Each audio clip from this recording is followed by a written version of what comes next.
Well, so in many other treatment paradigms, we know that the combination of immunotherapy like BCG with chemotherapy can have beneficial effects. And there's quite a reasonable amount of data with studies involving both intracellular chemo such as mitomycin and BCG suggesting that there may be a benefit. But there's never really been a large randomized trial to assess that question properly. So we decided to perform a phase 3 randomized trial in that space.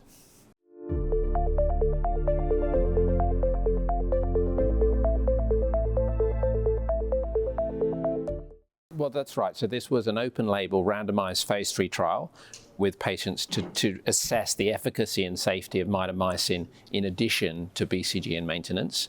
So patients were randomized 1-to-1 either to receive BCG plus mitomycin or BCG alone. The major findings from the study were that there were very similar efficacy and safety between the two treatment arms, and very, very similar adverse event profiles between the arms, very similar to other, in terms of the constituting symptoms, other intravesical therapy trials.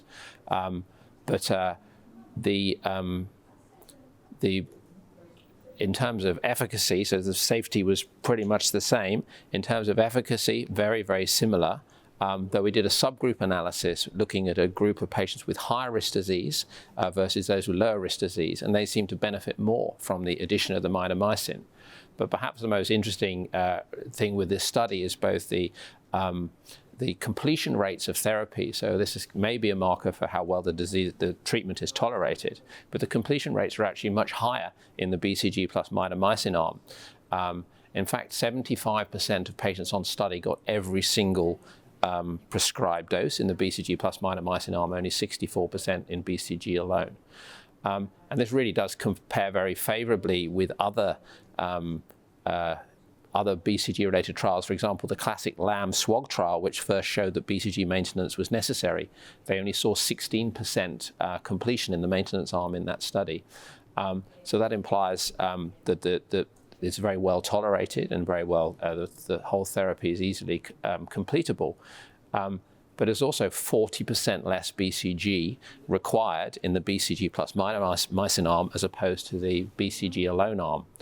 We've had a global BCG shortage since 2013, and best estimates are that the shortfall of BCG supply is something to 30 to 50% of what we actually need.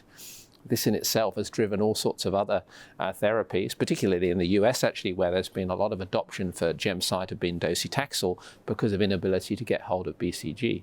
But if there's wide adoption of the BCG mitomycin regimen, that would go a long way to resolving the current global BCG shortage.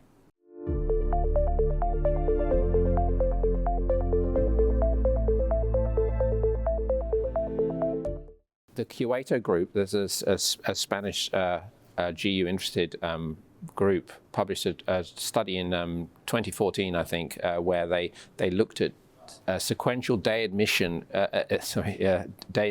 of mitomycin followed by BCG, so a different regimen to ours. I haven't actually described our regimen, but we gave a 9-week induction, which was 2 doses of BCG and then mitomycin times 3. And then 9 monthly maintenance schedules, which would be 2 doses of mitomycin and then 1 of BCG times 3, as opposed to standard BCG induction and maintenance, which was 6 weeks induction and then monthly maintenance for a further 10 months. The Cueto group gave mitomycin and then BCG the next day in their schedule. And whilst they did have some success in terms of reducing recurrence, they really had very high, they had more than 50% greater than or equal to grade 3 side effects with that regimen. And the authors themselves actually recommended reserving that treatment for only recurrent high-grade T1 disease, so in other words, worse disease, because of the toxicity of the schedule, where we have a schedule involving both mitomycin and BCG, which is at best similarly toxic and possibly quite not as toxic. We have detailed health-related quality of life data from this study, but this was a late-breaking abstract, and that data is still being analysed, so we will have to present that at a later date.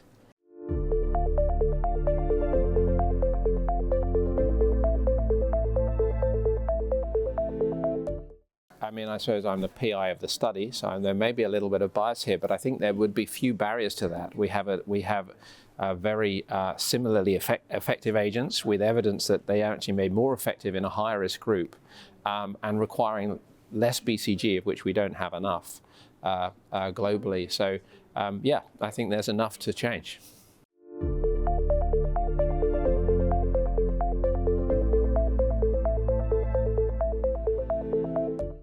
Yeah, so as I said, we'll be looking at all that quality of life data, but the median follow-up for the study, so we had the median follow-up for the primary outcome measure, which was disease-free survival, which was higher in BCG mitomycin than BCG alone, but not to a statistically significant degree. Yeah, so we have a median follow-up of 48 months already. The study's been running over a long time, from recruiting from 2013 to 2023. So we have a lot of the patients in the study we already have a lot of follow-up on, which is in the data that we'll be showing tomorrow.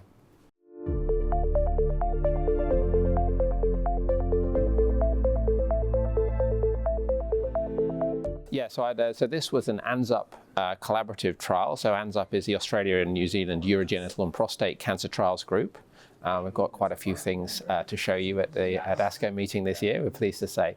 I'd also like to, the funding, so this was an investigator-initiated, academically sponsored study. So funding came from Cancer Australia and the NMIBC in Australia, as well as ANZUP's Below the Belt Fund. Though we are grateful to MSD for ensuring supply of Tice BCG during the study, and also to Omega Pharm for providing discounted drug for the study. And the NHMRC Clinical Trials Centre at the University of Sydney coordinated the study and also helped to analyse the results. And then, of course, all of the very many clinicians that were involved in carrying out the study, trial staff, allied health professionals, but perhaps most importantly, the participants in the study themselves. So my thanks go out to all of those.